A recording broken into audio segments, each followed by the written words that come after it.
தமிழர்கள் எப்படி இந்த நாட்காட்டி முறையை வடிவமைத்தார்கள் என்றால், ஒவ்வொரு மாதமும் சூரியன் வந்து ஒரு ராசிக்குள்ள நுழையும். அப்படின்னா என்ன அர்த்தம்னா, 1ஆம் தேதி பார்த்தீங்கன்னா, சூரியன் உதிக்கும்போது, சூரியனுக்கு பின்னாடி அந்த ராசி தான் இருக்கும். அந்த ராசியின் துவக்கம் இருக்கும். அப்படியே போய், போய், போய், போய் கொஞ்சம் கொஞ்சமா மேல வரும். ஒவ்வொரு நாள் உதிக்கும்போதும், அடுத்த மாசத்துல உதிக்கும்போது பார்த்தீங்கன்னா, அடுத்த ராசியோட துவக்கம் தான் அந்த சூரியன் உதிக்கும்போது அங்க அந்த சூரியனுக்கு பின்னாடி இருக்கும். இப்படித்தான் அடிப்படையா வச்சிருக்கிறாங்க. இப்ப நம்ம தமிழ் இலக்கியங்கள் நமக்கு என்ன சர்ச்சைகள் தொடர்ந்து கொண்டிருக்கின்றன?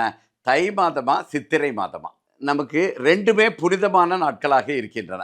எதை அடிப்படை? சூரியனின் அடிப்படையில. ஒன்று வந்து தை மாசம்ங்கிறது சூரியன் வந்து வடக்கு நோக்கி துவங்குகிற அந்த உத்தராயணத்தை துவங்குகின்ற நாள்.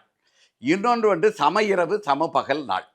அ இப்படி 2மே முதன்மையாக இருக்கிறதுனால, தமிழ் இலக்கியங்கள்ல 2மே புனித நீராடுகளுக்கு 2க்குமே அ அ சான்றுகள் இருக்கின்றன. குறிப்பிட்ட பாடல்கள் இருக்கின்றன. 2க்குமே இருக்கு. அப்ப அத வச்சு நம்ப எது முதல்ன்ட்டு நம்மளால எடுக்க முடியாது.